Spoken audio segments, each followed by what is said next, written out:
Hello guys and welcome back to law Chakra. तो दोस्तों, आजकल एक छोटी सी जगह उत्तर प्रदेश के संभल की यहाँ बात हो रही है, हेडलाइंस में बनी रहती है। और इसी जगह के हम दो इश्यूज पर फोकस करेंगे, जहाँ एक तरफ बात हो रही है सेंचुरीज ओल्ड मुगल हेरिटेज की और वहीं दूसरी तरफ एक डेमोलिशन का केस आ पहुंचा है। और इन दोनों केसेस में सबसे शॉकिंग बात ये है कि कहा जा रहा है कि सुप्रीम कोर्ट के ऑर्डर्स का वायलेशन हुआ है। तो असल में ऐसा हुआ है या नहीं, चलिए देखते हैं। अब यूपी दो वजह से काफी सुर्खियों में बनी है। पहला तो ये कि यहाँ से कई सारी पुलिस सुप्रीम कोर्ट जा पहुंची है, ये क्लेम करते हुए कि बहुत सारे मस्जिद मंदिरों को तोड़कर बने हैं। और दूसरी तरफ एक इल्जाम यूपी स्टेट गवर्नमेंट पर लगा है कि वो एक स्पेसिफिक कम्युनिटी को टारगेट करते हुए बुलडोजर जस्टिस सीख करते हैं। हमने देखा भी है कि इन दोनों केसेस से जुड़े कई पुलिस सुप्रीम कोर्ट में आ पहुंचे हैं। तो पहले बात करते हैं संभल में शाही जामा मस्जिद से जुड़े केस की। असल में मसले की शुरुआत हुई है संभल के शाही जामा मस्जिद के आसपास के एक्सकवेशन से, जहां एक 400 साल पुराना वेल मिलता है।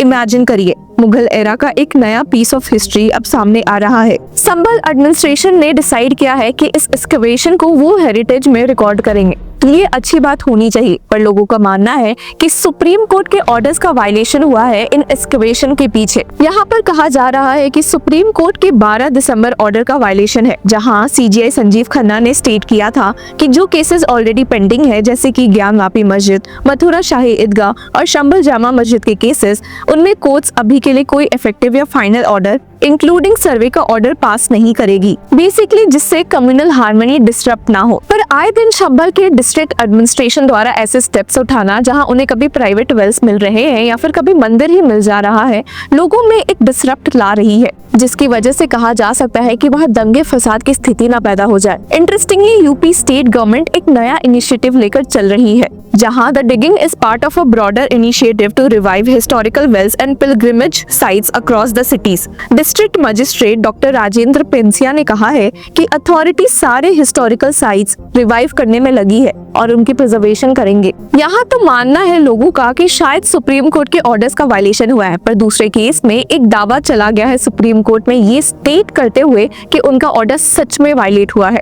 असल में कुछ दिनों पहले एक डिमोलिशन हुआ संभल के एरिया में बिना किसी प्रायर नोटिस के, और ये मैटर सीधे सुप्रीम कोर्ट आ गया है, वो भी स्पेशली जस्टिसेस BR गवई और AG मशी के सामने। दावा ये है कि ये जो डिमोलिशन हुआ है वो सुप्रीम कोर्ट के नवंबर 13 के ऑर्डर का साफ साफ वायलेशन है। आपको बता दे कि जस्टिसेस BR गवई और KV विश्वनाथन ने एक सीरियस ऑर्डर पास किया था नवंबर 13 को, ये कहकर कि बिना नोटिस के किसी भी डिमोलिशन को रोक दिया जाएगा। पर अगर सुप्रीम कोर्ट ने ये ऑर्डर दिया था तो ये डिमोलिशन वापस से कैसे सामने आया है? आपको बता दें कि सुप्रीम कोर्ट बेंच ने उस दिन अपने फैसले से फॉर्मर CGI DY चंद्रचूड़ के ऑर्डर्स को भी अपहेल्ड किया था और उसको एज इंस्पिरेशन लेकर कहा था कि बुलडोजर जस्टिस जैसी प्रैक्टिस लॉलेसनेस को हाईलाइट करती है और ऐसी प्रैक्टिस बिल्कुल भी एक्सेप्ट नहीं की जा सकती। इस फैसले से जस्टिसेस BR गवई और KV विश्वनाथन ने यूनियन गवर्नमेंट से लेकर स्टेट गवर्नमेंट सबको एक डांट लगाई थी और कहा था कि वे जुडिशरी का रोल अज्यूम नहीं कर सकते। अब एक पिटीशन डाली गई है सुप्रीम कोर्ट में जो डायरेक्टली कंटेम्प्ट ऑफ कोर्ट का इशू उठाती है। पिटिशनर्स का कहना है कि ये जो डिमोलिशन कुछ दिनों पहले हुआ है वो इलीगल है और जुडिशरी का मजाक बनाता है। सुप्रीम कोर्ट ने अभी के लिए इस मामले को एक हफ्ते के लिए अर्जन कर दिया है, पर जब वे वापस से फोर्स में इस केस को सुनेंगे तो क्या लास्ट टाइम के मुकाबले